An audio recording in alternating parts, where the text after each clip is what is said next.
नाटक लिखने का व्याकरण या नाटक की रचना प्रक्रिया किस प्रकार से होती है, आज का विषय हमारा है। हम आप समझेंगे कि नाटक किस प्रकार से लिखा जाता है, इसकी रचना प्रक्रिया क्या है। भारतीय परंपरा में नाटक को दृश्य काव्य की संज्ञा दी गई है। यह लिखित रूप से दृश्यता की ओर अग्रसर होता हुआ अपनी निजी एवं विशेष प्रकृति ग्रहण करता है। ये बिल्कुल अपनी जब नाटक के बारे में बात करते हैं तो नाटक एक दृश्य काव्य के रूप में हमारे सामने आता है, जो हमें दिखाई देता है। नाटक और अन्य विधाएं। साहित्य की अनेक विधाएं हैं। कविता, कहानी, उपन्यास, संस्मरण, यात्रा वृत्तांत आदि। इन्हीं की भांति नाटक भी साहित्य के अंतर्गत आता है, पर गहराई से विचार करने पर पता चलता है कि नाटक अपनी कुछ निजी विशिष्टताओं के कारण बाकी अन्य विधाओं से बिल्कुल अलग है।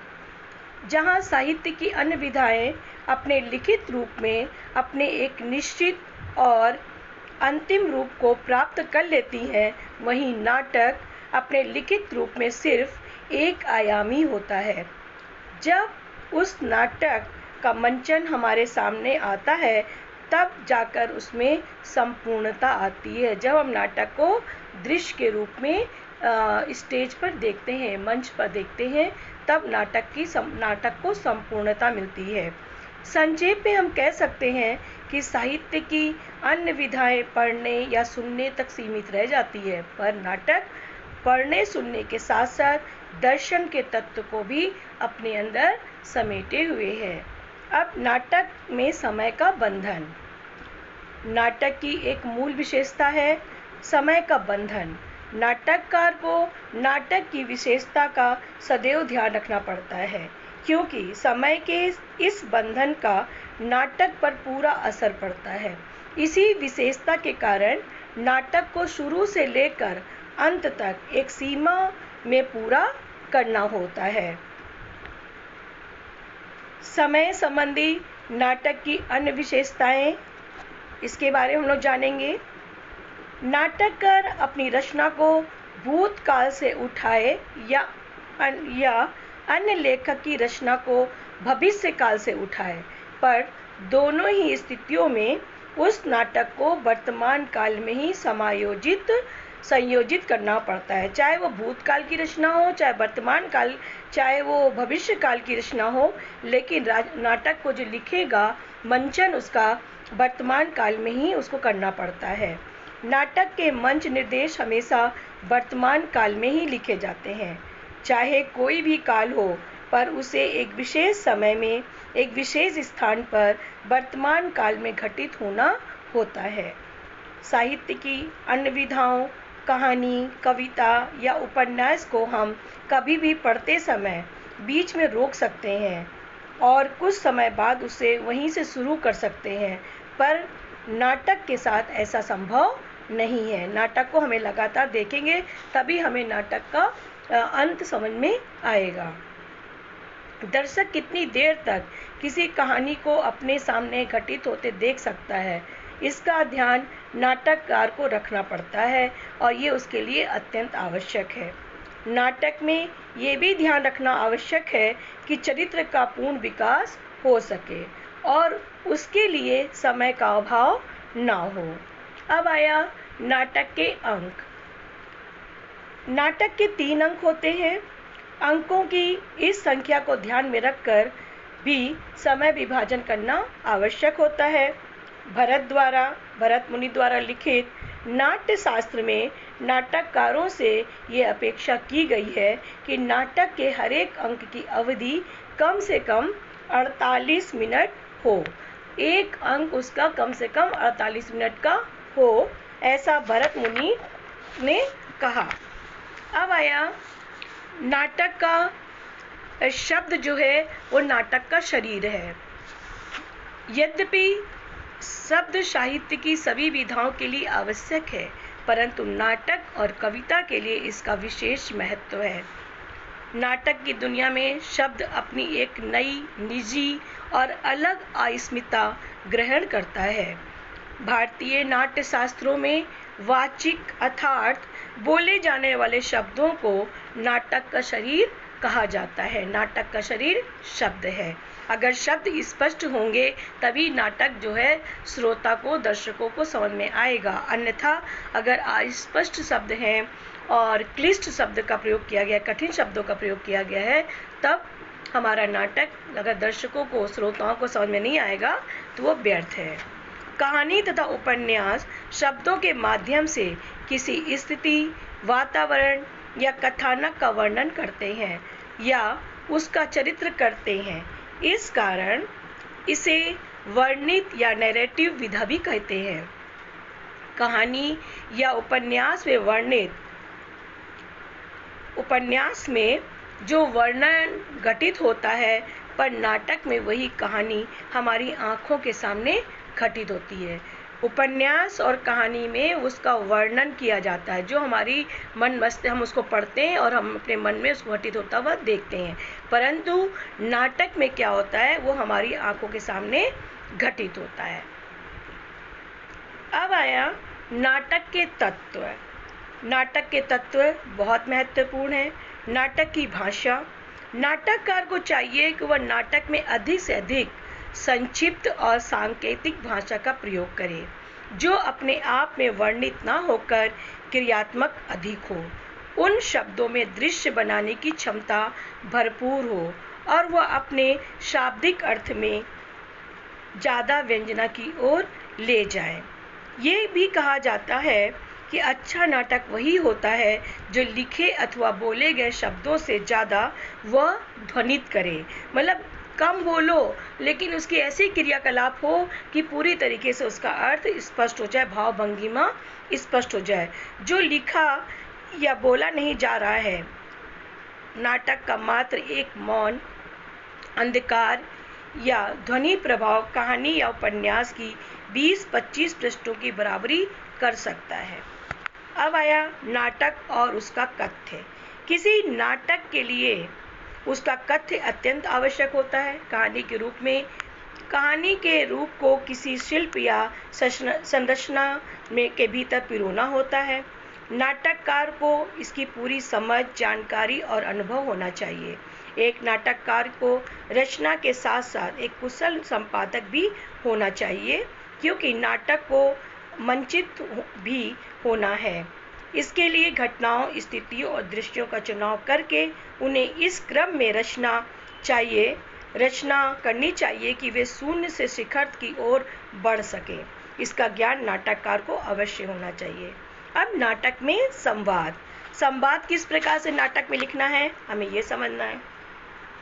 संवाद नाटक का सबसे जरूरी और सशक्त माध्यम है। इसके बिना नाटक का काम चल ही नहीं सकता। ये अन्य विधाओं के लिए उतना उपयोगी नहीं है। नाटक में तनाव, उत्सुकता, रहस्य, रोमांच और अंत में उपसंहार जैसे तत्व जरूरी हैं। इसके लिए विरोधी विचारधाराओं का संवाद आवश्यक है। इसके लिए नायक, प्रतिनायक, सूत्रधार आदि की परिकल्पना भारतीय और पश्चात नाट्य शास्त्र में भी की गई है। अब आया संवाद की विशेषताएं। संवाद की क्या विशेषताएं होती हैं? संवाद में ये गुण होता है कि जो नाटक को सशक्त या कमजोर बना देता है। इसके लिए आवश्यक है कि संवाद अपने आप में वर्णित व चित्रित ना होकर क्रियात्मक, दृश्यात्मक हो। संवादों के पीछे निहित अनलिखे एवं अनकहे संवादों की ओर ले जाने वाला हो। जिस नाटक में इस तत्व की जितनी अधिक संभावना होती है, वो नाटक उतना ही सफल होता है। हेलमेट का प्रसिद्ध संवाद टू वी और नॉट टू वी का स्कंदगुप्त का अधिकार सुख कितना मादक और सारहीन है, अनगिनत संभावनाओं को उजागर कर देता है। अब आया नाटक में स्वीकार एवं अस्वीकार की धारणा। नाटक स्वयं में एक जीवंत माध्यम है।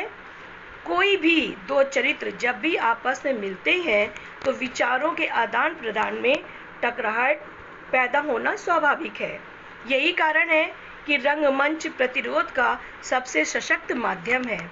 वह कभी भी यथास्थिति को स्वीकार नहीं कर सकता है।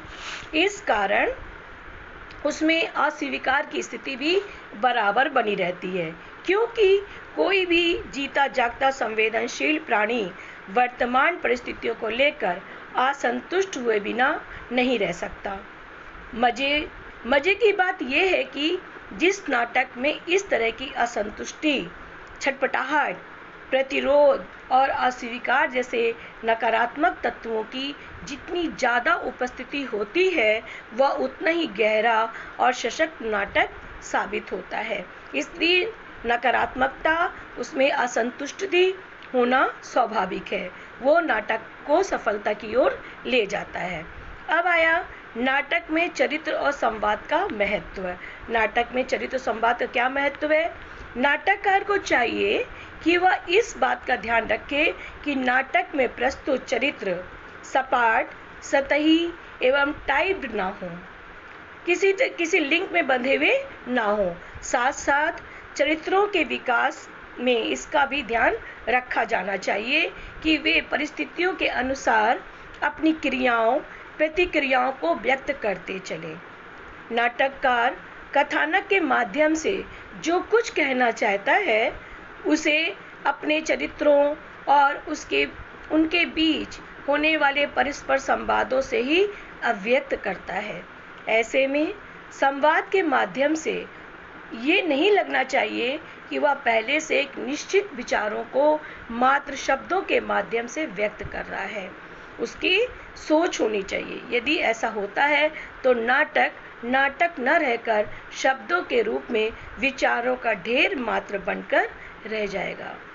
ये भी ध्यान रखना चाहिए कि इन शब्दों को बोलने वाले पात्र मंच पर सचमुच के हाड़ मांस से युक्त जीवंत प्राणी होते हैं, ना कि कविता, कहानी और उपन्यास में उपस्थित रहने वाले शाब्दिक चरित्र।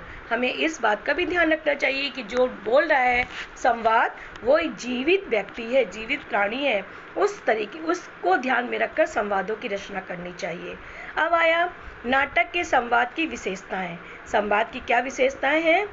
नाटक के संवाद ज़्यादा सहज, स्वाभाविक होने चाहिए ताकि वह दर्शकों के मर्म को छू सके, उनके दिल को छू सके। यही सहजता का आशय, भाषा की सरलता नहीं है। यदि संवाद तत्सम और क्लिष्ट शब्दों भाषा में भी हो तो भी वे स्थिति और परिवेश की मांग के अनुसार स्वाभाविक ही जान पड़ते हैं। ऐसे में दर्शक तक संप्रेषित होने में कोई मुश्किल नहीं होती है। जयशंकर प्रसाद, मोहन राकेश, जगदीश चंद्र माथुर, धर्मवीर भारती आदि नाटककारों के नाटकों में भाषा की यही विशेषता देखी जाती है। अब आया नाटकों का शिल्प और संरचना। नाटकों की संरचना किस प्रकार करनी चाहिए, उनको किस प्रकार के शब्दों के प्रयोग के द्वारा नाटकों की रचना करनी चाहिए, अब इसकी जानकारी हम लोग लेंगे। वर्तमान समय में नाटककारों के पास शिल्प की दृष्टि से कई विकल्प मौजूद होते हैं। अभिज्ञान शाकुंतलम जैसे नाटकों का ढांचा है, जिसे हम पारिभाषिक शब्दावली में शास्त्रीय कहते हैं। लोक नाटकों का एक रूप है जिसमें कोई लिखित आलेख नहीं है और सब कुछ मौखिक प्रक्रिया के अंतर्गत घटित होता है। लोक नाटक जो लोगों के द्वारा जो रचे जाते हैं, उनका कोई साहित्य नहीं है, वो मौखिक रूप से ही घटित घटना है। पारसी नाटकों का शिल्प शेरो शायरी, गीत संगीत और अतिरंजित शब्दों पर आधारित होता है। यथार्थवादी नाटकों का अपना एक मुहावरा है जो गद्य पर आधारित होता है। इनके अलावा नुक्कड़ नाटकों की अपनी एक अहमियत भी होती है। ये नाटककार को तय करना होता है कि वह इनमें से किस शैली को चुने अथवा विभिन्न विकल्पों के मिश्रण से एक नई शैली का वो तैयार करे या इन्हें छोड़कर एक नया शिल्प तैयार कर ले। यद्यपि कथ्य अपना शिल्प स्वयं निर्धारित कर लेता है, परंतु पहले से तय शिल्प में किसी कथ्य या कहानी को समायोजित कर पाना कठिन होता है। इस प्रकार नाटक की रचना प्रक्रिया को ध्यान में रखकर नाटककार नाटक को लिखता है और वो एक सफल नाटक लिखने में सफल